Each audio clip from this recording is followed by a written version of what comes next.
As quickly as possible, we'll proceed with questions without notice.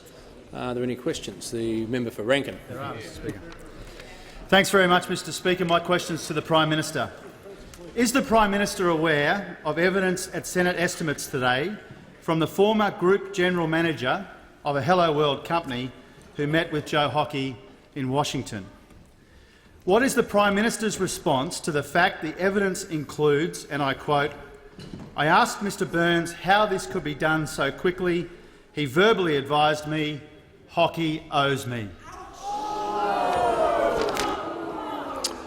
The Prime Minister has the call. Speaker, I note the member's question and I simply refer to the statement made to the Australian Stock Exchange. Now, companies do not make statements to the stock exchange lightly.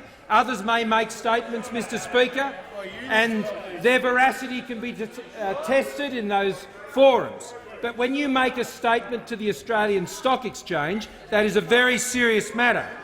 And what the statement to the Australian Stock Exchange says from Hello World Travel Limited is that at no time has Ambassador Hockey or Hello World CEO Andrew Burns discussed the TFAT tender, and neither Mr Hockey nor Mr Burns have had any involvement in the tender process. Mr Burns did not request the meeting with TFAT personnel in the United States. Resume his seat. Just before I call the Manager of Opposition Business, I just give that reminder I give every day at about this time, that when questions covering aspects of detail like this are asked, I do need to be able to hear the answer, and generally I point out to those interjecting they're not helping either the questioner or the person answering it. I wish they'd just get the message. So, the Manager of Opposition Business on a point of order. On direct relevance, the question relates quite specifically to a period some time before the tender. The Prime Minister is answering about what happened around the time of the tender. This question goes entirely to events prior to what the Prime Minister is talking about. The Manager of Opposition Business can resume his seat.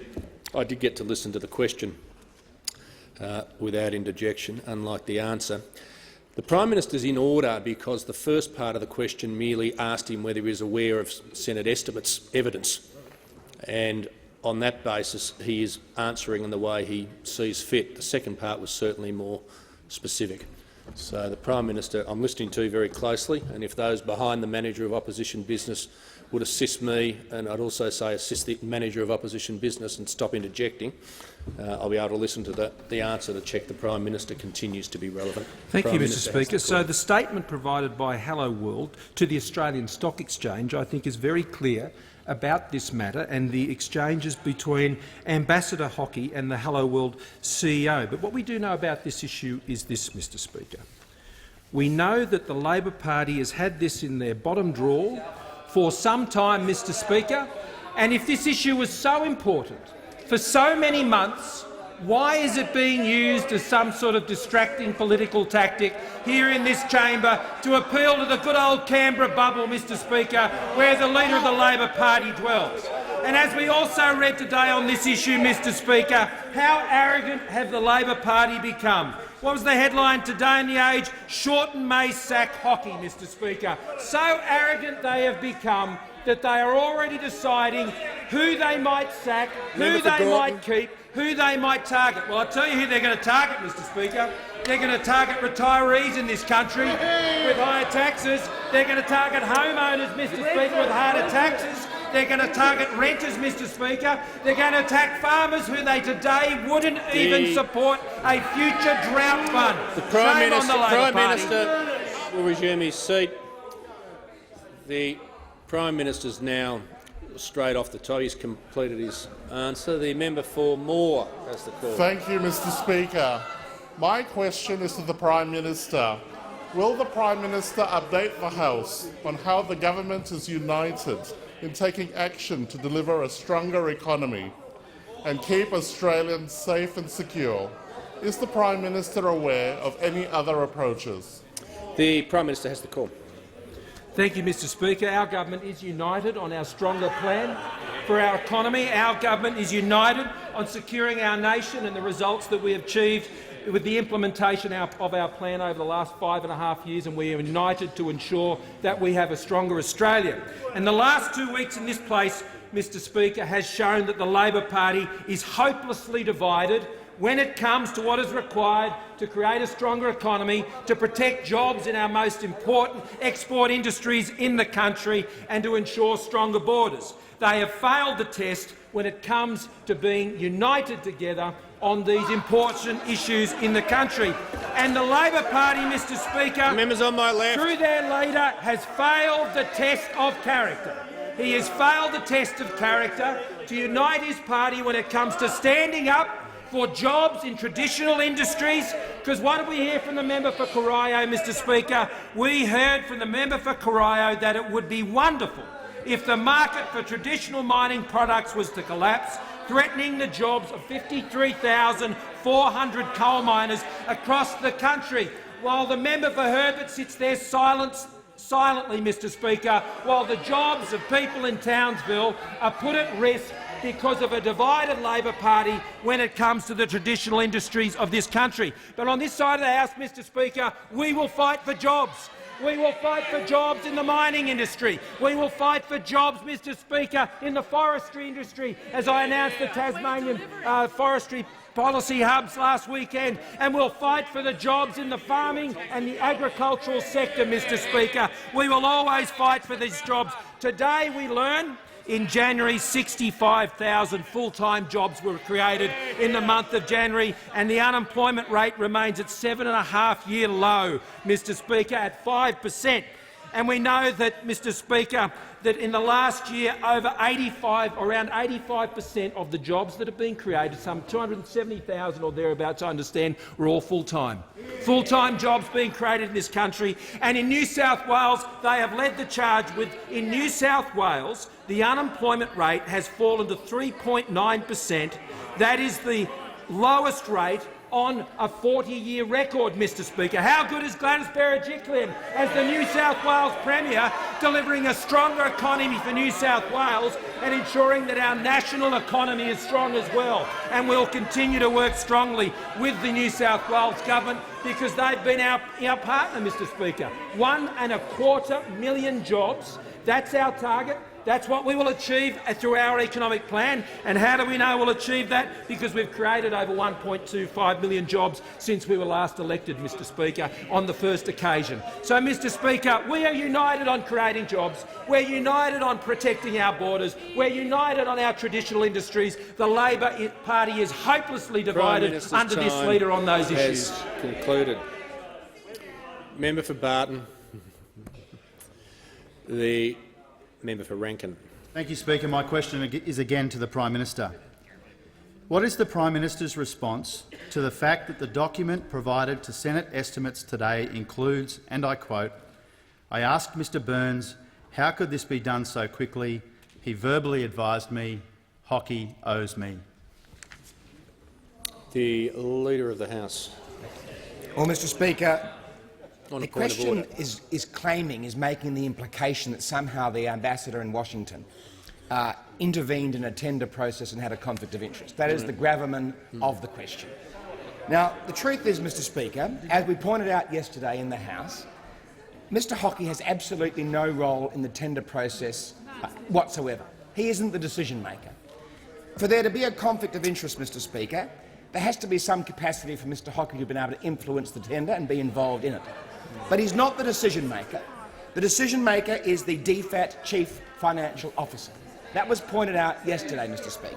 This is Leader of the House will pause. The member for McMahon. I'll come back to you in a second. Well, the Leader of the House, I thought, was rising on a point of order. So, okay, well, okay, the Leader of the House will proceed. Yep. Yeah, we hadn't started the clock. Oh, I'm sorry, so Mr Speaker. you can do it all again. Huh? I don't need to do it all again. Right. I think the very clear point here, Mr Speaker, is that the Labor Party are trying to smear Joe Hockey. And the central gravamen of their argument is that somehow he had a conflict of interest and influenced a tender outcome. The point that I was making, Mr Speaker, was that he has absolutely nothing to do with the outcome of the decision-making process in this tender, which is actually ongoing and hasn't been completed yet. The decision-maker is the DFAT Chief Financial Officer. It's also been pointed out, Mr Speaker, that the Australian Embassy staff who met with QBT on the 26th of April were not meeting in relation to the tender process. So Labor is trying to conflate in some smear and slur to distract from their current political woes by conflating meetings that had nothing to do with the tender with a tender that has nothing to do with the ambassador, Joe Hockey, in a desperate move by the Labor Party, and they haven't been able to produce any evidence whatsoever that the ambassador has made any attempt at any point to influence the tender, and therefore he has no conflict of interest, Mr Speaker. It is perfectly normal for officials from embassies, for ambassadors, to meet with people from industry. That's one of the main jobs of an ambassador or a high commissioner, is to promote Australia's interests. So if the Labor Party were right, Mr Speaker, if the Labor Party were right, then no ambassador or high commissioner would be able to accept meetings from anybody in the industry, defence industry or industries, other industries, where a decision might be needing to be made about a tender on a particular contract. That is clearly absurd. Taken to its logical conclusion, ministers would not be allowed to meet with people from their own portfolios in industry who were promoting products and services that they thought the government might like to purchase, Mr Speaker. So clearly the Labor Party desperately reaching for straws to try and distract from the fact that this fortnight was supposed to be about when the government finally collapsed. That was the Labor Party message to the press and to the people before leading up to this fortnight. They really over-egged the omelette, Mr Speaker, about what was going to happen in this fortnight. Half of the things that Labor told the press gallery were going to go on when the parliament sat, they didn't happen. They didn't happen. The truth is, Mr Speaker, at the end of this week, we're talking about border protection, and this side of the House is in favour of strong border protection, and that side of the House has been proven to be in favour of weak border protection. We're talking about retirees' taxes and housing taxes and small business taxes, which Labor wishes to put on $200 billion of them. That the material is moved into is irrelevant to the question. The member for Flynn. Thank you, Mr Speaker. My question is to the Deputy Prime Minister, the Minister for Infrastructure, Transport, Regional Development. Will the Deputy Prime Minister update the House on how the government is united in supporting our primary industries to ensure stronger regions? How would alternative plans impact jobs and opportunities in the regions? The Deputy Prime Minister has the call.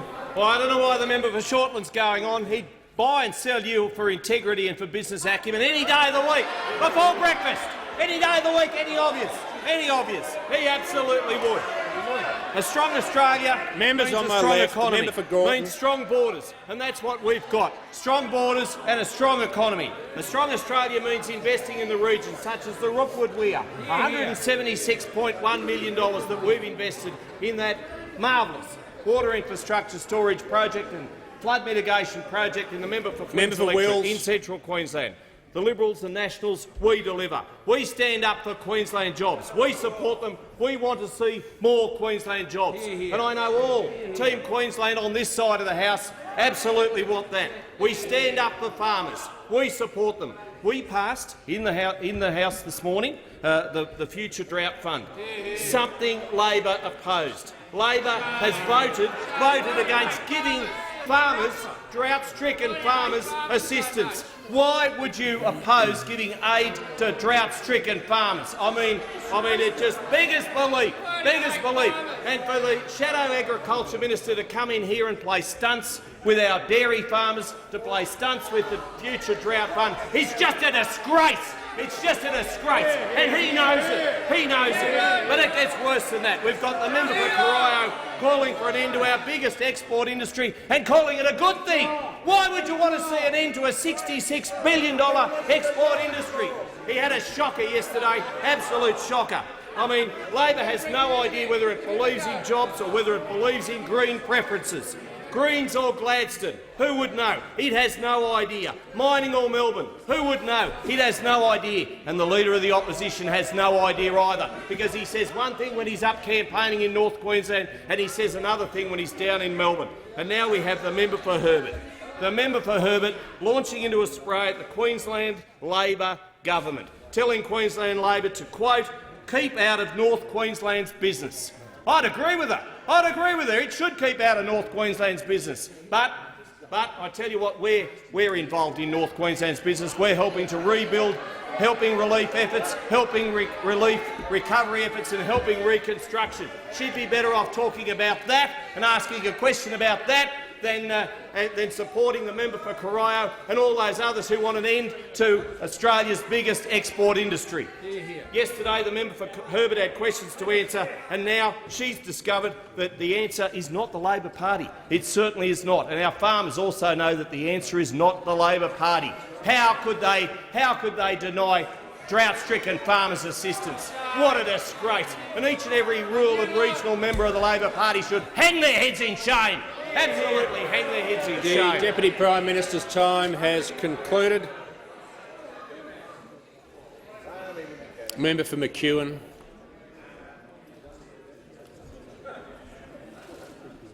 Just want you to cease interjecting. You can flick your yesterday's Hansard up if it helps. The member for Rankin. Thanks, Speaker. My question is to the Prime Minister. Can the Prime Minister confirm that Joe Hockey directed embassy staff to set up a meeting with a subsidiary of Hello World, a company in which he has a $1 million shareholding, and that estimates evidence confirmed that the meeting with this company was arranged because, in the words of Mr Burns, Hockey owes me? Doesn't this confirm that Mr Hockey has been using taxpayers' money and his position to line his own pockets and pay off political debts to Liberal Party donors? The Leader of the on a point of order. No, I'm going to answer the question. You're going to answer the question. Yes, thanks, Mr Speaker. Well, Mr Speaker, the Labor Party, of course, will stoop to any level to smear and slur good Australians who've given good public service, like Joe Hockey. Joe Hockey is a great Australian. He's been a great ambassador in Washington. He's done a fantastic job. There have been some crucial times in the last 3 years, particularly in the last 2 years, when Australia's interests have needed to be represented in Washington. Steel tariffs was a very good example. Aluminium tariffs, Mr Speaker. When Joe Hockey's relationships in the Pentagon or on Capitol Hill, in the White House, made a tangible difference to the outcome for Australia. Now, the fact that the Labor Party dismisses that only indicates how unfit they are to be in government. Because ambassadors in major national capitals like London, Beijing, Tokyo, Washington, they are very important to represent this nation's interests and to get good outcomes. Getting the kids off Nauru, for example.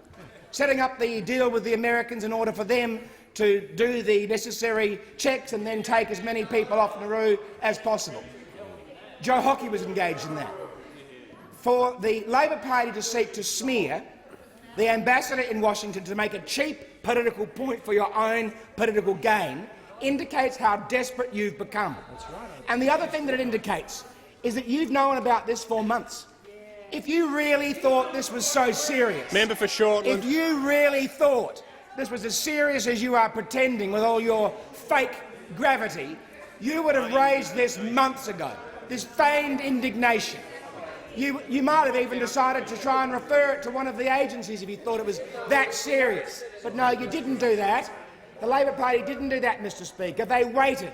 They waited until their political fortunes dipped, which is what's happened in the last fortnight, because inexplicably the Labor Party decided it was a good idea to pass legislation to weaken Australia's border protection. The Leader of the Opposition gave in to the left, Mr Speaker, because they were so overconfident that they are going to win the next election, so hubristic, so certain they were going to be that they were going to be around in the ministerial wing, they thought they could get away with it. They thought they would inflict a political defeat on the government on border protection and that would be the issue. But the Australian public are not stupid, Mr Speaker. They can work their way through the Canberra bubble. they can sort out the wheat from the chaff, and they realise that the real issue at the end of this fortnight and at the next election is who are you going to be able to trust on borders? Who are you going to be able to trust on the economy? So you can ask all these Canberra bubble questions you like, you'll get the same answer. The House's time has concluded. The member for Denison. Speaker, my question is to the Prime Minister. Prime Minister, Tasmanians are being ripped off by high fuel prices and they're mightily furious. Now, no one can blame the added transport and handling costs or the lower volumes, because according to the ACCC, the net margin on fuels is still consistently higher in Tasmania than on the mainland. So, Prime Minister, will the government give the ACCC the power to intervene in the fuel market and to help stop Tasmanians being ripped off? And while you're at it, will the government also direct the ACCC to start monitoring the price of bottled LPG as a start to cracking down on that particular price gouging? The Prime Minister has the call. Thank you, Mr Speaker, and I thank the member for his question. As Treasurer, we initiated quite a number of measures that actually increased the powers of the ACCC to work specifically in this area of fuel prices, and so I'll ask the Treasurer to further update the House on those matters. And the Treasurer has the call. Thank you, Mr Speaker, and I thank the member for Denison for his question. Note that earlier this week he had a briefing from Rod Sims, the head of the ACCC, and today again I spoke to Rod Sims about this particular issue. And as the Prime Minister reminds the House, it was this side of politics, this government, that actually gave a direction to the ACCC to monitor prices and profits across the fuel supply industry, Mr Speaker. And earlier this week, the ACCC published a report which said that fuel prices had come down and that the refiners' margins were the lowest in a decade, Mr Speaker. Now, as we import 80% of the petrol that we sell in this country, there are factors that drive the price of petrol outside of this country's control, like the international oil price, Mr Speaker, and like where the Australian dollar is. Now, with respect to Tasmania, there was a report, again commissioned by this government, by the ACCC, into Launceston, because that was to be indicative of the broader Tasmanian market. And it found that there were higher transport costs, that there were lower volumes, there were higher operating costs and margins in Tasmania, but there were no breaches of the law.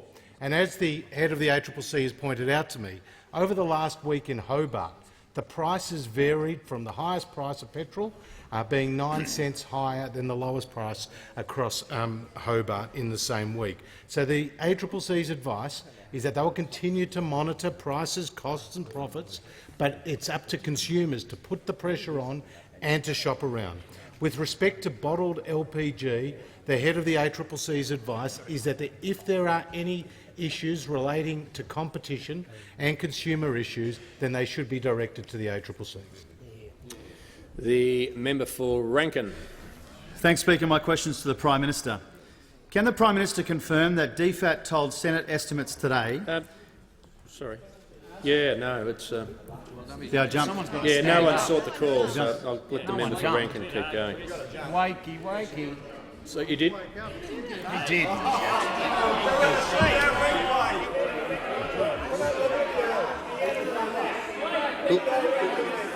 Let's save time. The Leader of the Opposition's trying to tell me he saw it with the eyes in the back of his head, but that's okay. The member for Leichhardt. Thank you very much indeed.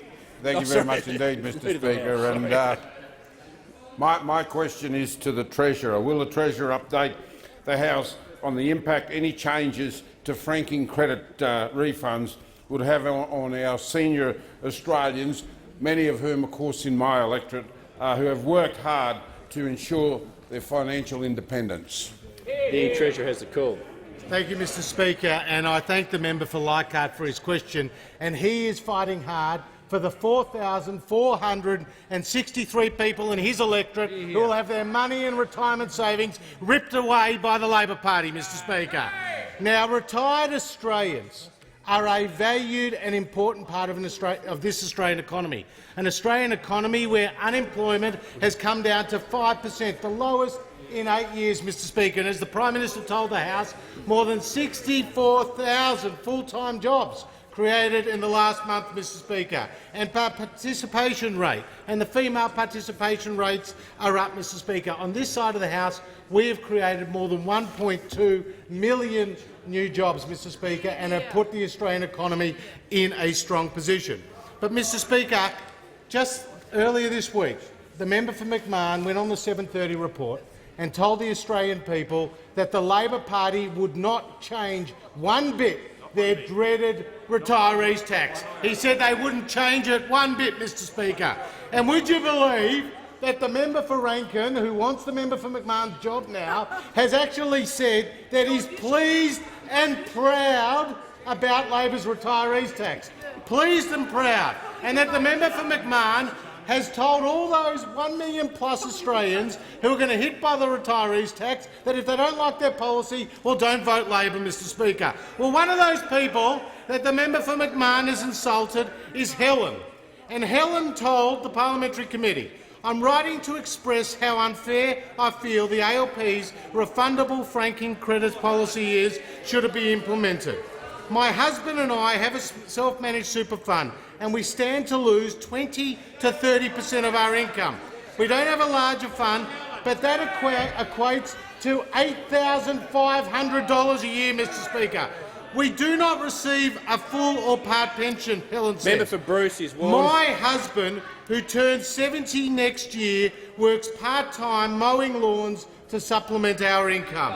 That $8,500 is large for us, Mr Speaker." Now, the member for McMahon dismisses that $8,500. He dismisses Helen.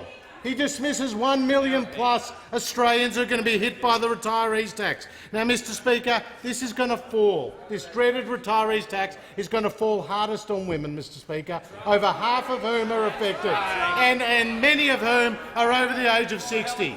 So, Mr Speaker, only one side of politics, only one side of the parliament, this Prime Minister and the Liberal and National parties in government will stand with retirees and do everything we can to stop the Labor Party raiding their savings with their dreaded retirees tax. The member for Rankin. Thanks very much, Speaker. My question's to the Prime Minister. Can the Prime Minister confirm that DFAT told Senate estimates today that Embassy staff weren't aware of Mr Hockey's $1 million Hello World shareholding when he directed them to set up the meeting? DFAT officials in Australia weren't told about Mr Hockey's conflict of interest until after the meeting, and Mr Hockey didn't list his $1 million Hello World shareholding on his DFAT register of interests until the month after the meeting. How can the government possibly claim that Mr Hockey's conduct was completely acceptable? The Leader of the House. Mr Speaker, I can confirm that the Secretary of DFAT has said that the actions that Mr Hockey has undertaken in declaring his conflict of interest are entirely appropriate. The member for Canning. Thank you, Mr Speaker. My question is to the Attorney-General. Will the Attorney explain to the House how poorly drafted legislation can impact the administration and operation of Australia's border security? Wow, good question. The Attorney-General. I thank the member for his question. And, Mr Speaker, the requirement to return a person to regional processing country and the power to achieve that return are both contained in a very specific section of the Migration Act 198 AD. Now, that is a very important section because if someone doesn't volunteer to return to the offshore processing facility, it's sometimes necessary to remove them, place them on a flight and rarely, thankfully, to restrain them, although that sometimes does happen. And to do these things, a member of Border Force has to be able to point to a specific statutory power. If they don't have a statutory power, then doing things like removing and putting someone on a plane is effectively an unlawful act against that transferee. Now, that very important return power in 198 AD of the Act only applies to the specific categories of transitory persons that are set out in another provision of the Act, which is 198AH. The problem is that section does not include a person transferred under Labor's new Medevac transfer. Does not include that person. So what Labor have done is that they've added in an entirely new Medevac transfer process to the Migration Act, but they've failed to link that entirely new Medevac transfer process to the existing provisions that provide the minister the power to return. Now, it seems like the member for Blair, who's interjecting at the moment, ably advised by the Shadow Attorney-General, has forgotten to apply the return system. But what he says this morning, again, we can all feel comforted, because what he says this morning is there's no issue, the laws have not changed the return system. Now, it is true the laws haven't changed the return system. The problem is the laws don't apply the return system to the new laws. That's right. That is the problem. That's the genius. And what we have had here is the genius of the member for Blair, who said this morning. This is what he said this morning. This is what he said this morning. If a person is transferred to Australia for temporary medical treatment, we will return them once doctors advise they have completed medical treatment. The problem is you actually need a section of the Act to authorise the return. Now, if I and the government is wrong about this, I'll take this interjection. What is the section of the Act, member for Blair, that authorises the return? I'm just listening for a number. Can anybody hear the number? It's 1,000 pages of legislation. You could just pick a number if you wanted to. What was the member for Blair's plan? Was he going to go up to Christmas Island and personally, nicely ask people to go home? Was he going to utilise the mystic powers of the Ring of Steel? Was that the plan? What's his personality? If you do not have a statutory power, the people that you are saying that you are humanely treating will be indefinitely detained on Christmas Island. A schmozzle, member. The a attorney's schmozzle. time has expired. Members on my right. Member for Fisher. Member for Murray. The member for Rankin has the call. Thank you, Speaker. My questions to the Prime Minister. Yesterday, the Prime Minister described the meeting between the US Embassy and Hello World as an, and I quote, embassy staff meeting. Why did the Prime Minister withhold the critical fact that Joe Hockey attended the meeting himself, a fact confirmed at Senate estimates today? How is it possibly appropriate for Mr Hockey, a $1 million shareholder in Hello World, to attend a meeting with Hello World to discuss the embassy's travel arrangements? The Leader of the House on behalf of Well, this is actually a point of order, Mr Speaker. This one's a point of order. This one's a point of order. Yep. And my point of The order Leader is, of the House. Mr Speaker, in the member for Rankin's question, he asserted that the Prime Minister withheld information in his answer yesterday. I don't think he can assert that he knows what information the Prime Minister did or didn't choose to put into the Hansard. It's up to the Prime Minister how to answer a question, not up to the opposition. Members on my left. The opposition can't direct ministers. Can you just how pause to for a second? Could those members interjecting behind the front bench cease interjecting? I think the Leader of the House and the Manager of Opposition Business would agree on one thing. They both want me to hear the question and the points of order so I can adjudicate.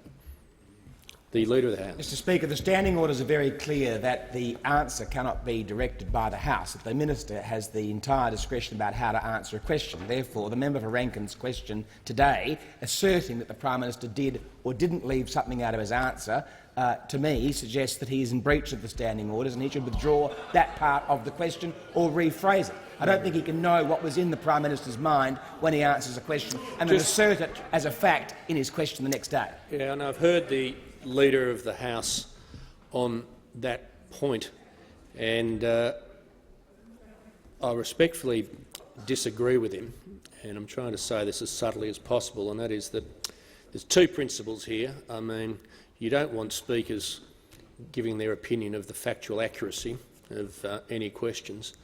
Speaker Andrew addressed this point a number of years ago, quite obviously, and I think his principle is the right one, which is by ruling such a question out of order, it prevents the Minister or the Prime Minister rebutting claims that they regard as factually inaccurate. And so I've referred to that before, and I think I'll stick with that question and the questions in order. So now the Leader of the House, on behalf of the Prime Minister, is going to answer the question. Thank you, Mr Speaker. And as has been pointed out yesterday, and as I've pointed out again today, the Australian Embassy staff meeting with QBT on the 26th of April 2017, which is the meeting in question, was not in relation to the tender process, Mr Speaker.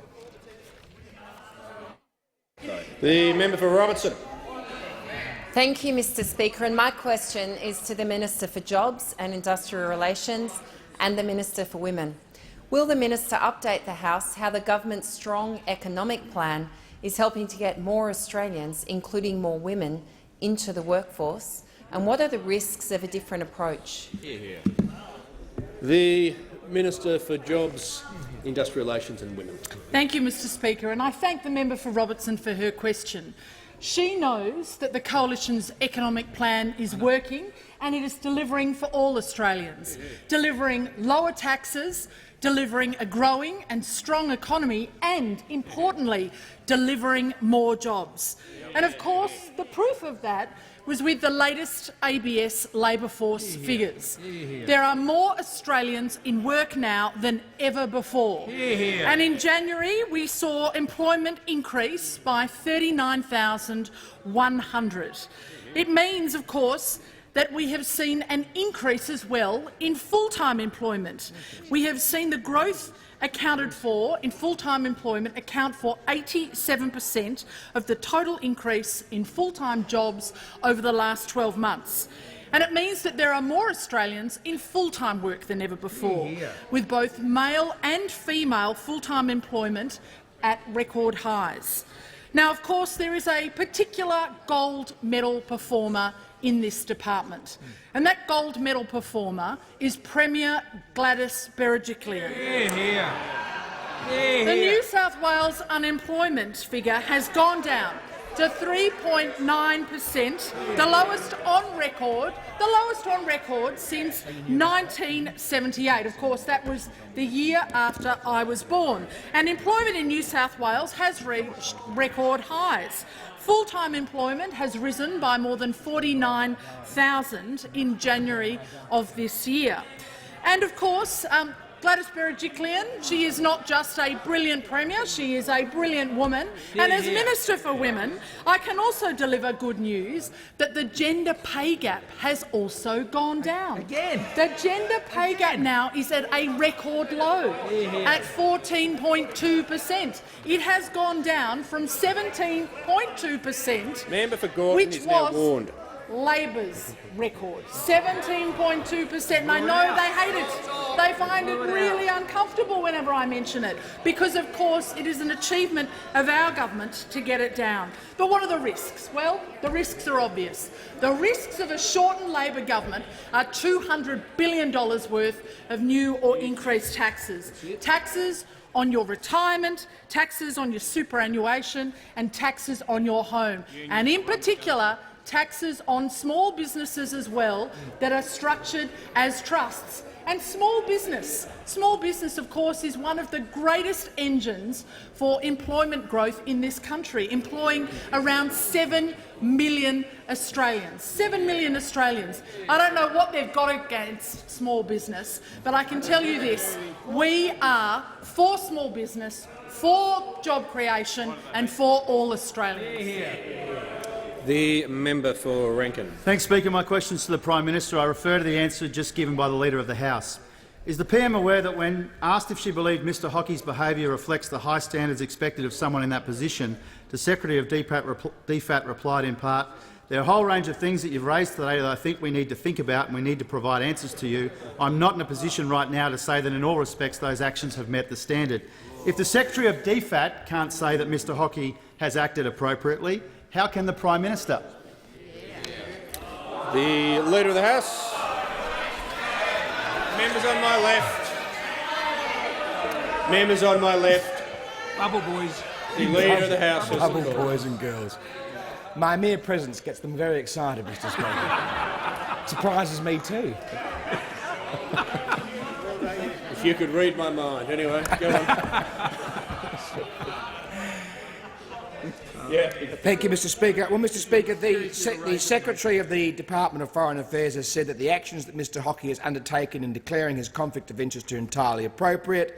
It's also been confirmed that the shareholding in Mr Hockey in Hello World was declared was declared entirely in keeping with the DFAT guidelines, Mr Speaker.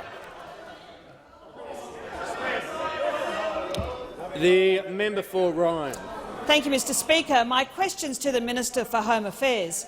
Will the Minister please update the House on the importance of strong and consistent border protection measures, and is the minister aware of any alternate approaches that would weaken Australia's borders and put lives at risk? The Minister for Home Affairs. Thank you very much, Mr Speaker. I thank the honourable member for her question. The Australian public know that the Labor Party is a disaster when it comes to border protection. There's no doubt about that. You never should look at what a Labor leader says. You should always look at what a Labor leader does. Before the 2007 election, Kevin Rudd Minister promised— will just pause for a second. The member for Bruce has already been warned. He can leave under Standing Order 94A. The minister has the call. Speaker, before the 2007 election, the Labor leader promised that there would be no difference, no change to Labor's approach to border protection in this country. But we know now that 50,000 people came on 800 boats, 1,200 people drowned at sea, and 8,000 children tragically were put into detention. Now, we have spent years cleaning this mess up. It has cost $16 billion. $16 billion. They have opened detention centres in their day. We've closed 19. Now, we've got all the children out of detention, and we've done it, Mr Speaker, in a way that hasn't recommenced boats. We've done it in a way that hasn't seen children go back into detention. And yet what we've seen in the last couple of weeks is Labor reverting back to the worst days of the Rudd and Gillard government. Now, the Labor leader wants to tell the Australian public, as he did at the last election, that there would be no difference between our approach to border protection and that which he would provide if he's elected at the next election. But what the Australian public, Mr Speaker, over the last couple of weeks has seen is a very important insight through the window into what a Labor government would look like. Labor, through the bill, which is now known as Shorten's Law, allows people to come from Manus and Nauru— the Leader of the Opposition's law, Mr Speaker. My apologies. It allows people to come from Manus and Nauru, including the case that we've cited, but many others, of a man who is involved in a sexual relationship with a 14-year-old. Not only does that person have the ability to come to our country, they have the ability now to stay. Under 94A. They have the ability under Labor's law to stay here, not to be deported. So what happens at the moment, Mr Speaker? We've cancelled 4,200 visas of people who have committed criminal offences, including people who have committed rape, sexual offence otherwise, and people that are involved in all sorts of activities that don't bear speaking about in this parliament. They are the worst people, Mr Speaker. We've deported 4,200 people and we've made our country a safer place. The Labor Party has demonstrated to the Australian public not only can they not keep our borders secure, but they can't keep our country safe either, Mr Speaker, and they should be condemned for it. The Australian public know that the way in which the Labor Party has unwound our border protection laws in this country over the last couple of weeks should be absolutely condemned. And if they're doing this in opposition, imagine what they do in government. Member for Eden-Moneros, cease interjecting. The member for Rankin. Thank you, Speaker. My question is to the Prime Minister. Today, the Attorney-General said in relation to the tender of government travel covering the US Embassy, and I quote, "Well, I understand that they were unsuccessful in that tender." How can the Attorney-General know this and publicly declare it when the tender has not been completed? Has the government been seeking information on the tender as it progresses instead of keeping it at arm's length?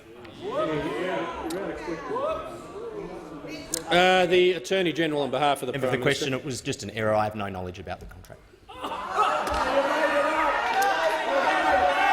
Members on my left. Members on my left. The member for Fairfax. Thank you, Mr Speaker. My question member for goes Isaacs to the warned. Minister for Member Energy. for Fairfax. Members can just contain themselves. The member for Isaacs. The member for Fairfax, if you could just begin your question again. Thank you, Mr Speaker. And my question goes to the Minister for Energy. Will the minister update the House on how the government is defending Australian families and businesses from higher electricity prices? And also, Minister, what are the risks associated with alternative approaches? Member for Ballarat. The Minister has the call. Thank you, Mr Speaker, and I thank the member for Fairfax for his question. I acknowledge the hard work he does to get a fair deal on energy for his constituents, Mr Speaker. Now, he knows this week the government has cracked down on the sneaky late payment fees that are being charged by the big energy companies that those opposite have been defending. The rule change, Mr Speaker, that we've submitted to the AMC will see 25% of customers, 25%, and 59% of vulnerable customers who fail to meet strict discount conditions given a fair deal. Charge only reasonable costs, Mr Speaker, and this will save an average household in the members' electorate in Queensland, South East Queensland, $500 or more. $500 or more, Mr Speaker. Now, Mr Speaker, I was asked about alternative approaches. And, Mr Speaker, modelling released today by a former economic advisor to the Hawke and Keating governments shows that Labor's reckless 45% 2030 emission reduction target will have the following impact. It will cost the economy $472 billion Member for Shortland. over a decade. $472 billion. It will reduce full-time employment by 336,000 jobs, Mr Speaker, 336,000 jobs, and it will slash wages by $9,000 a year for an average worker, Mr Speaker. That's $173 a week. And meanwhile, Mr Speaker, it will increase wholesale electricity prices by 58%. The fact is, Mr Speaker, under Labor's big new tax, and let's call it for what it is, a big new electricity tax, Australians will pay more for essentials like food, for housing, for energy and transport, Mr Speaker. Now, those opposite, Mr Speaker, want to increase every Australian's electricity bill. Every Australian's electricity bill, Mr Speaker. The Leader of the Opposition has failed to come clean to the Australian people on the impact of their reckless targets, and now we know why. Now we know why. Yesterday, Mr Speaker, the member for Corio belled the cat in one sector, in the mining sector, saying that it would be a wonderful and good thing if jobs were slashed in our most successful export sector, Mr Speaker. How many regional towns will be devastated by your policies? The Australian people deserve to know what you're wanting to sign them up for, Mr Speaker. Labor's dirty secret is the devastating impact of their high emissions targets, Mr Speaker. Only this government can be trusted to keep the economy strong. Time has concluded. The member for Rankin. Thank you, Mr Speaker. My question is to the Prime Minister. Has any minister declared any interest or dealing with Hello World or Mr Andrew Burns to the Prime Minister or his office this week? Given the responsibility of ministers to promptly update their register of interest, both with the Prime Minister and with the Parliament, is the Prime Minister confident no other minister will rush to make declarations after the Parliament rises for 5 weeks today?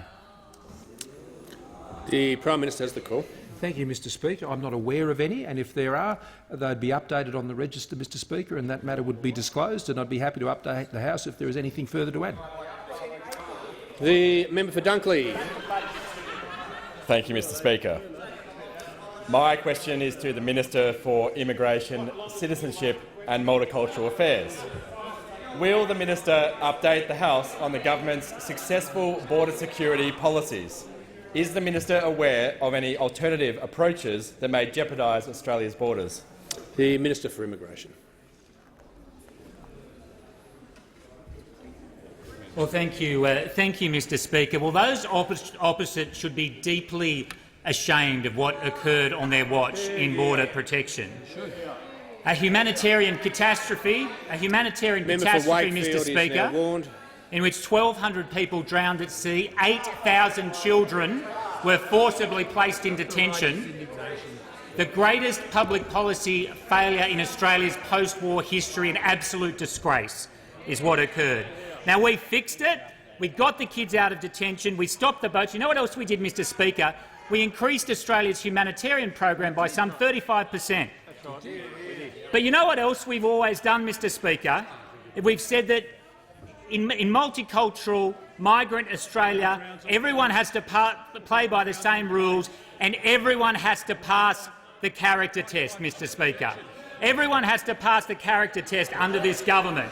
Section 501, which sets out those important rules that we expect everyone to pass. But under Labor's notorious Amendment 14, which they wrote out, got a pen, wrote out the Amendment 14 to the legislation last week, people from Manus and Nauru do not have to pass the character test that applies to every other person coming to Australia on a visa. Now, the top 10 nations who came to Australia on permanent visas last year, Mr Speaker: India, China, the United Kingdom, Philippines, Pakistan, Vietnam, South Africa, Malaysia, Nepal, the United States of America, Mr Speaker. Every one of those people had to pass the character test. Under Labor, people from Manus and Nauru don't, but everyone who is coming on a visa to Australia does. So Australians are asking, why does Labor want to impose a different standard on their families than on people from Manus and Nauru? If an Australian sister from China has to pass the character test, why under Labor don't people from Manus and Nauru? If an Australian's husband from New York coming to Australia on a spouse visa has to pass the character test, why under Labor don't people from Manus and Nauru? And if an Australian's friend from India has to pass the character test before getting a job in Australia, why under Labor don't people from Manus and Nauru? The opposition own this law. It is their law. They wrote it. It is a disastrous law with more and more failings discovered every day. And they must explain very, very clearly to all Australians why do Australians and why do the families of Australians have to pass a higher test than people from Manus and Nauru? Why? Hang on. The Leader of the Opposition. My question is to the Prime Minister. In the last financial year, the government spent more than $600 million of taxpayers' money on travel. Can the Prime Minister confirm that Minister Cormann abolished the government travel panel? Leader of the Opposition will pause. The Deputy Prime Minister will cease bellowing. The Leader of the Opposition will begin his question again. Thank you, Mr Speaker. My question is to the Prime Minister. In the last financial year, this government spent more than $600 million of taxpayer money on travel. Can the Prime Minister confirm that Minister Cormann abolished the government travel panel and made it compulsory for all government travel to be booked through Hello World companies, moved a senior public servant because Hello World thought he was driving too hard a bargain, and received thousands of dollars worth of free flights from Hello World? Why hasn't the Prime Minister recalled Ambassador Hockey and sacked Minister Cormann? The Leader of the House. Well, Mr Speaker, members on my left, the Manager of Opposition Business. The members will cease interjecting. I'm just trying to hear the Manager of Opposition There is Business. a point of order. There is a convention in this place that when a question is asked about a minister being sacked, that the Prime Minister is the person to answer that and defend their decision.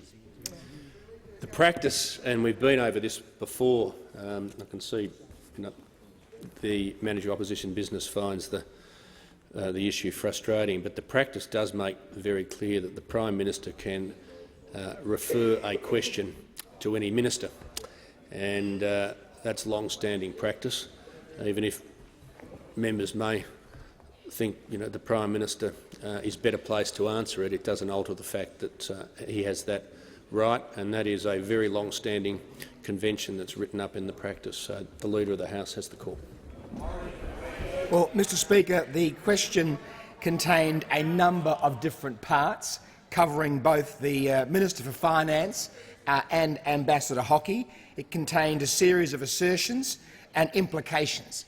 The truth is that the Minister for Finance spent 5 hours in Senate estimates this week answering questions about that issue and covered every aspect of the assertions being made by the Leader of the Opposition, and I would refer him to the Hansard record of the Senate estimates and the 5 hours of questioning where Senator Cormann went through every single aspect of the issue that was being raised. He also asked why Ambassador Hockey had not been recalled from Washington, Mr Speaker. And I'll tell you why Ambassador Hockey hasn't been recalled from Washington, because he's doing a darn good job, Mr Speaker. He's doing a very good job on behalf of the Australian government and the Australian people, Mr Speaker. He has a series of achievements, and I'm sure, actually, that there will be members on the other side of the House who visited in Washington, D.C. in the last 3 years, or so, last 2.5, 3 years that Joe Hockey's been the ambassador there. I've never heard one of them criticise the job that Joe Hockey's doing there. They've all been very happy to go to the residence, I'm sure, for lunch or for dinner or for receptions that the ambassador has put on, and I'm sure they've told him what a great job he's doing and thanked him for the meetings that he's organised on Capitol Hill, and yet they come in here and for their base political purposes decide to tear down one of the great treasurers in Australian political history who set up this year's budget 6 years and 5 years ago to get to the point where in this year's budget, on April the 2nd, we will deliver a surplus budget, Mr Speaker. The first surplus budget since Labor was last in office. Labor, of course, have never delivered a surplus budget since 1989. Because of the good work that Joe Hockey did as Treasurer, we'll deliver a surplus budget. We've created over 1 million new jobs. We are delivering the infrastructure and services the Australian public expect, Mr Speaker, and yet they come in here to smear a good man. So he has not been recalled from Washington, D.C. because he's doing a very good job there, Mr Speaker. And I would refer the member for Rankin and the Prime Minister and the Leader of the Opposition to the Hello World clarification of media reports of the Australian Stock Exchange. Those clarifications and statements to the ASX are not done lightly, Mr Speaker. And they said at no time has Ambassador Hockey or Hello World CEO Andrew Burns discussed the DFAT tender, and neither Mr Hockey nor Mr Burns have had any involvement in the tender process. And yet that's a very clear statement. Labor continues to try and make the connections which have no connection, and I think the Australian public will see it for what it is. The member for Menzies. I asked the Treasurer to outline to the House how the government is helping those Australians who have saved for their retirement to plan their future with confidence. And secondly, is the Treasurer aware of any alternative approaches that impact or would impact on senior Australians, including those senior Australians in my electorate of Menzies? The Treasurer has the call. Thank you, Mr Speaker, and I thank the member for Menzies for his question and know that he's fighting hard for the 9,439 people in his electorate who are going to be hit by Labor's retiree tax, Mr Speaker. And the member for Menzies and those on this side of the House asked the question, why is the member for Barton happy to see over 4,000 people in her electorate hit by Labor's retirees tax? Why is the member for Batman happy to see the 4,372 members of her electorate hit by Labor's retirees tax? And why is the member for Ballarat staying silent when more than 6,000 members of her own electorate are going to be hit by Labor's retiree tax? And imagine what those people felt and thought when they saw the member for McMahon earlier in the week say to them that the Labor Party was not listening and would not change the dreaded retirees tax, Mr Speaker. It wouldn't change it one bit. And that if you didn't like Labor's retirees tax and you were one of the more than 1 million people across Australia who are affected, then that's all right. Just don't vote for the Labor Party. That was an arrogant dismissal of the concerns of over 1 million Australians. Like Murray, Mr Speaker, who said, I'm almost 72, my wife is 68. We really have no likelihood of being able to get income from other sources to replace the 16% loss to our income if the refundable franking credits are removed. The proposal is a direct attack on older Australians who have ungrudgingly paid their way over many years through personal tax payments with no government handouts, created employment and wealth. Now, Mr Speaker, Murray and Helen, they're not the only ones affected. Like Richard. Richard points out that he will lose, from his early income, he will lose almost 30% as a result of Labor's retirees tax. And he says, as much as this upsets me, the reduction would include stopping charity donations to organisations such as the Salvation Army and the Red Cross. Further, our planned sponsorship of children for the Smith family will also not occur. Now, Mr Speaker, these are real-life stories of real people, people who will lose a substantial part of their income as a result of Labor's desperate tax grab. They're a desperate tax grab through a retirees tax that the people in Australia do not need, do not deserve and do not want. But the arrogance of the Labor Party, who think that they've already got government sewn up, tell them if they don't like the policy, well, don't vote for them. Well, I can tell those people that the Labor Party will take their money, the Liberal Party will let it keep them. The Leader of the Opposition.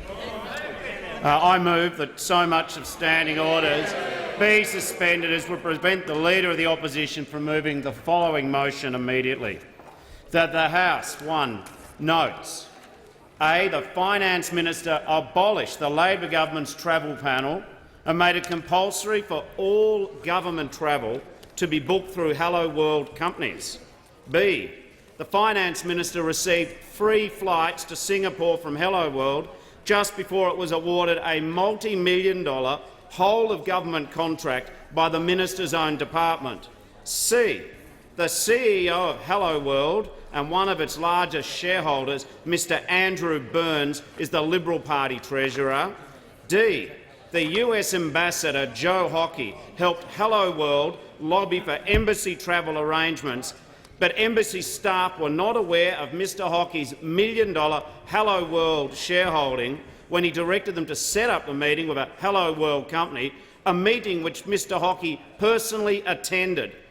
E. DFAT officials in Australia were not told about Mr Hockey's conflict of interest until after the meeting, and Mr Hockey did not list his $1 million Hello World shareholding on his DFAT register of interest until the month after that meeting. F. Explosive estimates evidence today confirms that the meeting was arranged because, in the words of Mr Andrew Burns, Hockey owes me. And G. These are the latest examples of members of this government acting as if they are above the rules, treating taxpayers' money as their own, including the Hello World scandal, the Paladin scandal, the unlawful tipping off of an Australian Federal Police raid, the use of ministerial authority to assist Liberal Party donors, the treatment of a parliamentary committee as if it were a branch of the local Liberal Party, and the use of a member's position to promote his own commercial interests.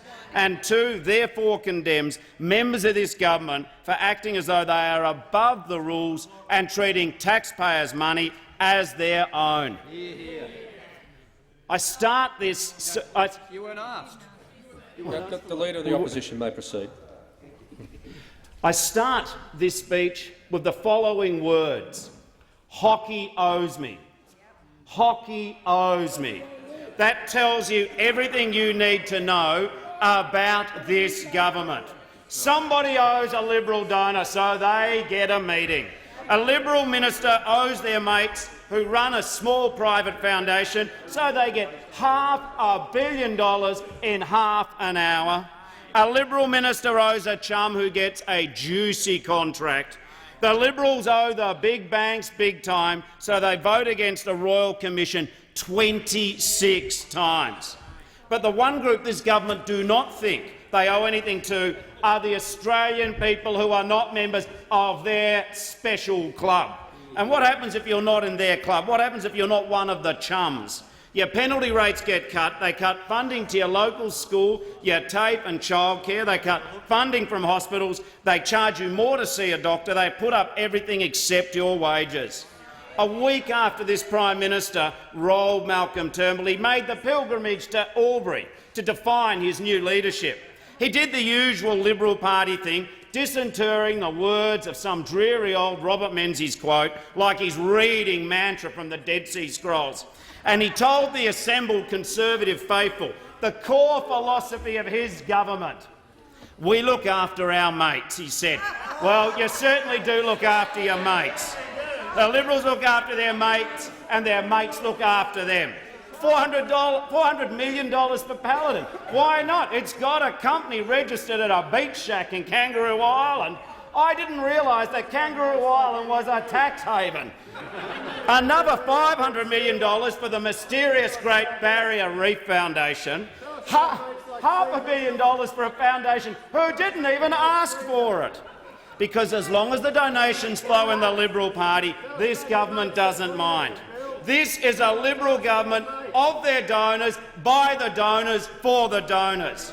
No wonder the Prime Minister described our call for a National Integrity Commission as a fringe issue. No wonder they've kicked that into the long grass. We won't hear any of that before the next election.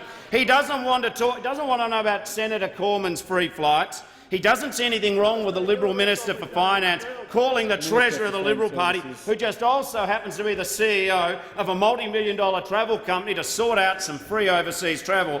But apparently that's how things work at Hello World. I want to draw to the House's attention the half-year Hello World investor presentation. It is truly remarkable. As part of the reasons why you should invest in Hello World, they talk about their merits, their strengths. I kid you not, it says one of the reasons why this is a great company with brand awareness and customer acquisition, it says it has the right people in the right places.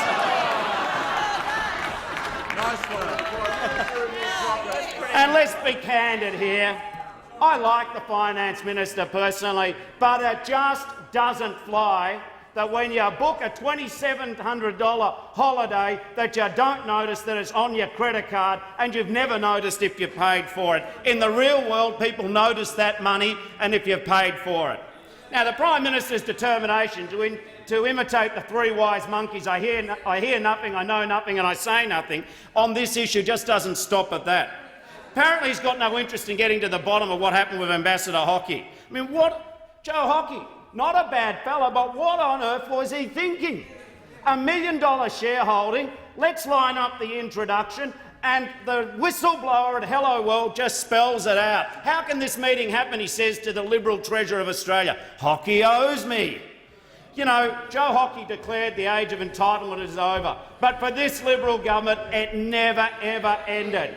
And if people want to understand the mentality of the modern Liberal Party, it's not every member over there, but it's a heck of a lot of them. They rub shoulders with their rich donors, and they have a sense of frustration, these Liberal members of Parliament. They look at their friends who they rub shoulders with in the private sector and they say, they earn more money than us, poor us, we're Liberals. We're sacrificing our wages to serve the public. So therefore it is permissible to take the gifts, to do the introductions. This is the mentality. They feel that public service should come with a special subsidy because that's the way they view public service. The problem is that they treat everyone else with disdain.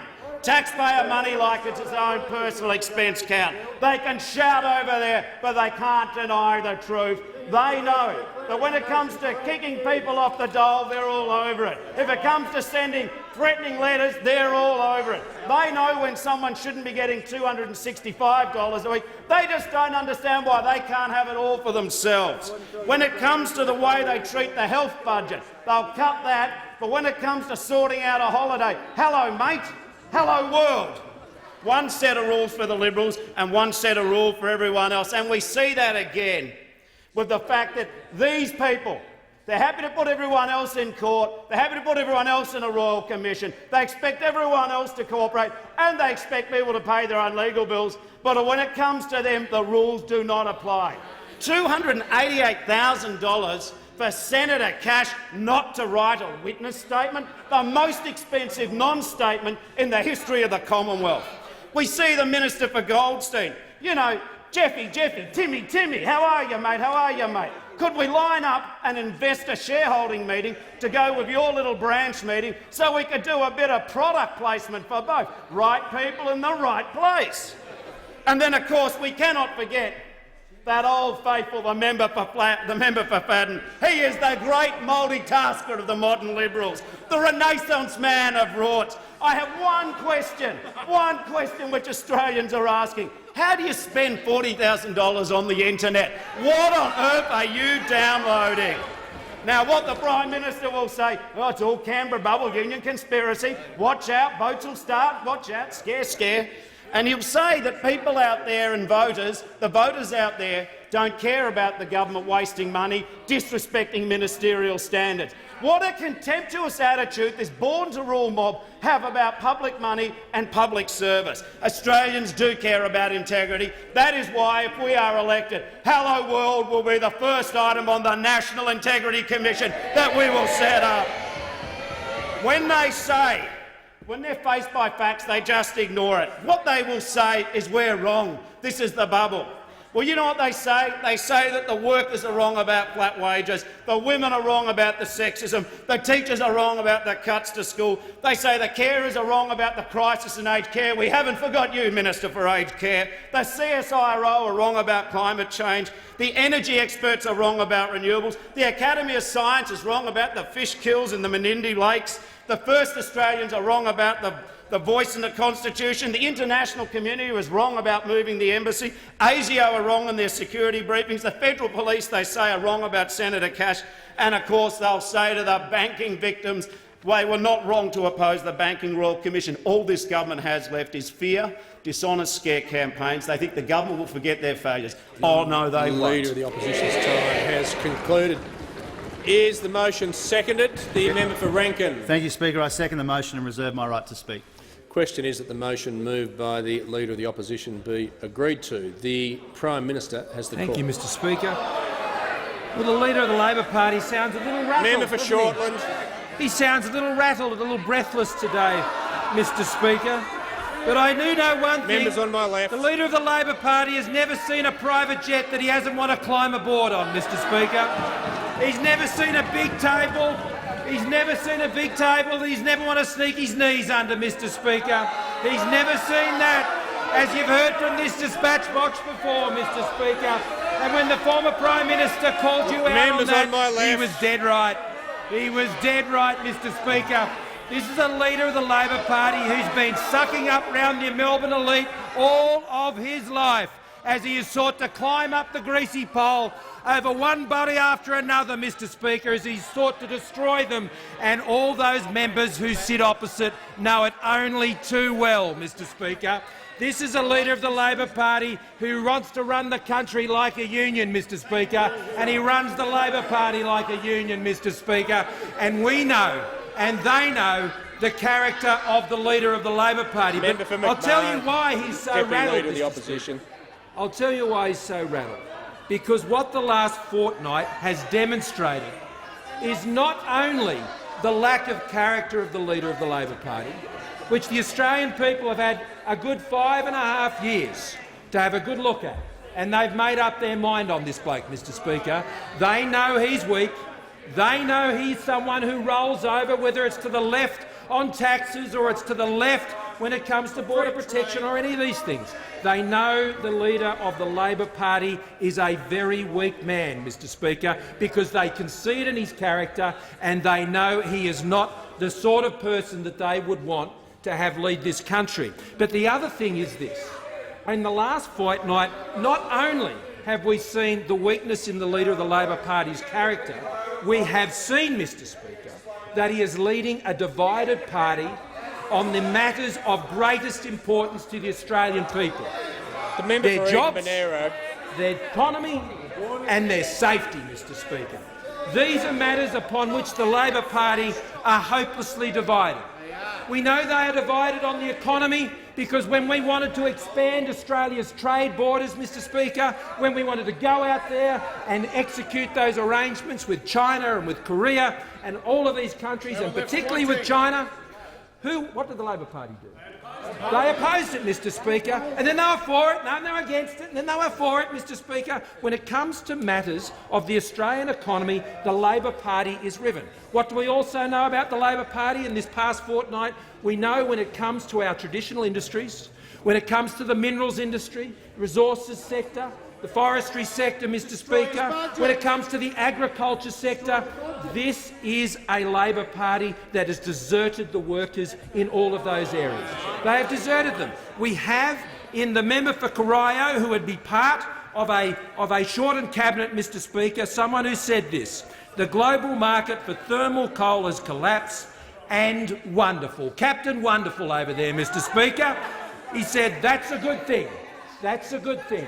That our biggest minerals export, employing across the sector some 55,000 people and seeing the market upon which their jobs depend, Mr Speaker, evaporating away, the Labor Party says this is a wonderful thing. So if you're living in North Queensland, if you're living in Townsville, if you're living across the Galilee Basin, if you're living in Queensland, if you're living anywhere in New South Wales, perhaps up in the Hunter Valley, Mr Speaker, if you're living up there, then know this, the Labor Party's not for you. The Labor Party says that your job doesn't matter. The Labor Party says the global markets upon which your job depends, it doesn't matter. Because those who used to think that it did matter, Mr Speaker, and the Labor Party no longer have a voice under this Leader of the Labor Party, because this Leader of the Labor Party, who says he's a great person for jobs and his career in the union movement, Mr Speaker, well, clearly what he was learning in the union movement was not how to support people's jobs, only how to support himself, Mr Speaker, as so many union leaders we've seen from those militant unions go into those jobs seeking only to support themselves and how they can advance themselves and get themselves into this place. The number of times I've asked those opposite to raise their hands if they're a union member. There we go again. Raise your hands if you're a member of the union. Just one. Oh, maybe there's three. What a brave bunch they are, Mr Speaker. They cannot even declare their hands that they are members of union movements. I don't know why they wouldn't. I mean, if it's a good thing, why wouldn't you happily proclaim it? Because they know, Mr Speaker, they know that the only reason they were members of those union movements was to try and crawl into this chamber on the back of their union members. Now, Mr Speaker, it's not only in the area of industry, of our traditional industries, that the Labor Party have declared their hand in the last fortnight as being hopelessly divided. Of course we know that under the Labor Party they are hopelessly divided on the issues of national security. Hopelessly divided, and that was no clearer than when they came into this place last week and voted to support weakening Australia's border protection regime. Hopelessly, Mr Speaker, ignoring the lessons of their own history, ignoring the body count on their own watch. And I remember it well when the Labor Party members, when they were in government and they came into this chamber and they wept in this chamber, Mr Speaker, well, the tears have dried up just like their memories when it comes to border protection, Mr Speaker, because they have committed the same sin of offence in this place that they committed when they were in government, when they hopelessly ran our borders down.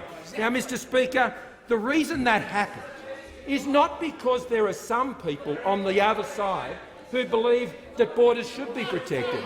It's because that those who don't are controlling the Labor Party, and the Leader of the Labor Party has hopelessly rolled over to the left and others who simply want to undermine our borders. And they have recklessly supported a bill that does many things, as the Attorney and the Minister for Home Affairs and the Minister for Immigration has outlined this week, transferring permanently to Australia people who, in many cases, have been found in those countries not to be refugees at all, those who, under a character test, were never allowed to come to Australia, because also under that bill, what the Labor Party have done is weakened the ministerial discretion that previously existed that prevents a minister and the government of the day being able to protect our borders, watering down that discretion, and as a result also ignoring the fact that in order to address the very error that they were advised that they would be making by our security agencies, that we would need to immediately reopen the Christmas Island Detention Centre. And now I get the interjection from the member for Blair that this is absolute rubbish. Now, if he won't listen to the advice of security agencies when he's in opposition, Mr Speaker, to protect our borders, what hope would we have that he'd listen to them if he were in government? This is a betrayal of the member for Blair's, the would-be— well, we don't know if he'd be Minister for Home Affairs, Mr Speaker, because not even the Leader of the Labor Party can express that confidence in the member for Blair in terms of what his job would be, Mr Speaker. But if he's not prepared to listen to those agencies now, if the Labor Party and the Leader of the Labor Party are not prepared to listen to our security agencies now, when it comes to protecting our borders, because it was those same agencies, it was the Secretary of Home Affairs who said to the government after the bill was passed, you must now reopen the Christmas Island Detention Centre. Now we have the member for Blair. He says that's the wrong thing to do. We had Senator Wong say it's the wrong thing to do. We had the Leader of the Labor Party say it was a tactic one day and it was fine the next. And we have the member for Sydney who still doesn't believe it's the right thing to do, despite the fact that that advice has been made very clearly. So understand this. The reason why Labor was so hopeless on our borders was not just because they lacked the will. It wasn't just that they didn't understand the consequences of their own decisions. It's not just that they didn't understand that you have to deal with the world as it is, not as you'd like it to be, Mr Speaker. The real reason is this. When it comes to border protection, the Labor Party is hopelessly divided. They fought with themselves year after year on the issue of border protection, and minister after minister flailed and failed. Let's not forget the tragic record of those ministers who are in that government who wish to now be ministers again in a new government. These are ministers, the member for Watson, who had over 4,000 people turn up in just 1 month. The Shadow Treasurer, who saw 25,000 people turn up on his watch. They can't be trusted to make Australia stronger. They can only be relied on to make Australia weaker. The question is the motion moved by the Leader of the Opposition be agreed to, and I call the member for Rankin. Thank you very much, Mr Speaker. Honourable members will remember that when the member for Cook became the Prime Minister, he said that he wanted all Australians to know whose side he was on. Well, Prime Minister, you've ticked that box this week. Every single Australian knows, after the sordid, disgraceful and stinky revelations of the last week, just whose side that you are on. And if they didn't know before this week, they certainly know now. Now, this scandal, this Chum-gate scandal, has entered a dangerous new phase. A dangerous new phase which shows that government contracts worth many millions of dollars of taxpayers' money are determined in this government on the basis of who owes who in the Liberal Party power-broking structure. A dangerous new phase where the Finance Minister can rewrite the rules of government procurement to ensure not just that Liberal Party companies get a slice of the action, but they get the only slice of the action. A dangerous new phase. A dangerous new phase where the Attorney-General puts his hand up to be investigated as well because he seems to have some kind of understanding of what's going on behind the scenes. Hello World has turned into a world of pain for this government. In Hello World, it's entirely normal for the Finance Minister to rewrite the procurement rules to benefit the company of a Liberal Party donor. In the real world, wages are stagnant. In Hello World, it's entirely normal for contracts to be handed out on the basis of who owes who in the Liberal Party. In the real world, we've got job insecurity and underemployment. And those opposite don't have a clue. They spend all of their time doing insider deals for their rich mates. Now, if those opposite are really serious about ending the age of entitlement, they're going about it all wrong. They're going about it all wrong. When you said you wanted to end the age of entitlement, you've got a funny way of showing it. Now, the member for Sturt says that the ambassador to the US is doing a good job. What he really meant was, this is a tidy little earner. This is a tidy little earner for Liberal Party donors, for people who run companies who benefit from these government contracts. Now, when Joe Hockey, the member for Rankin will resume his seat. Members on my right are preventing the Leader of the House. The Leader of the House on a point of order. Mr Speaker, the member for Rankin implied that I was in favour of corruption, and I find that deeply offensive, and I would expect him to withdraw it. The member for Rankin will withdraw. I withdraw, Mr Speaker. Now, when Joe Hockey hits the fence as the Australian ambassador to the United States, as he should and will, It doesn't end there. It doesn't end there. Because Minister Cormann has shown by rewriting, you should sack Hockey. I'm saying you should sack Hockey, Sunshine. I'm saying he should be sacked. I'm saying he should be sacked. But when he is sacked by this Prime Minister, it won't end there, because Minister Cormann should go as well. Because Minister Cormann has been shown to be the beneficiary of free flights and other freebies while giving big contracts to companies run by Liberal Party donors. This Finance Minister abolished the travel panel, and made sure that all of the travel went through this Liberal Party company. Now, instead of answers from the Prime Minister in question time, we asked him again and again to give a simple explanation for these very serious issues. Instead, he got the member for Sturt to do it. And doesn't that just speak volumes? Even when asked by the Leader of the Opposition, did he support Minister Cormann, he couldn't even answer that basic question. So Minister Cormann has a lot to worry about. All he did, when the Prime Minister finally got to his feet, all he did when he finally got to his feet was he blamed the Labor Party and he plagiarised Malcolm Turnbull. First he stole Malcolm Turnbull's job and then he stole his jokes, Mr Speaker. And the rest of Australia wonders why you got rid of Malcolm Turnbull in the first place. You still haven't explained that. Now, this scandal, as I said, has a long way to run. It won't end with Hockey or Cormann. It will dog those opposite every day until the election, and it will dog them beyond. Because the Australian people do know whose side those opposite are on, and it's not the Australian people's.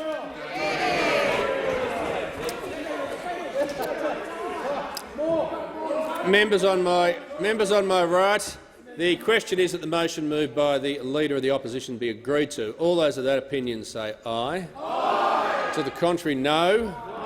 I think the noes have it. Division required. Ring the bells for 4 minutes.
Lock the doors. Order. The question is that the motion moved by the Leader of the Opposition be agreed to. The ayes will pass to the right of the chair, the noes to the left. I appoint the honourable members for Fowler and Lawler, tell us for the ayes, and the honourable members for Murray and Gray, tell us for the noes.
I think.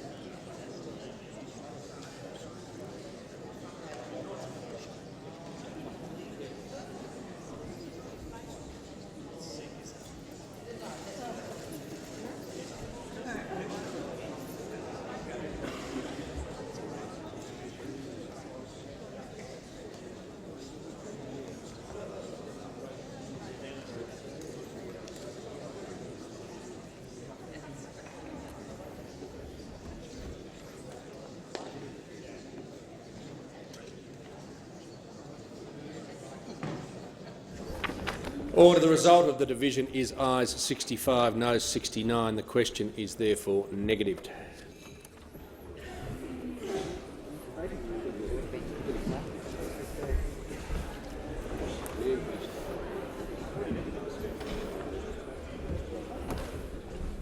The Prime Minister. Thank you, Mr Speaker. I ask that further questions be placed on the notice.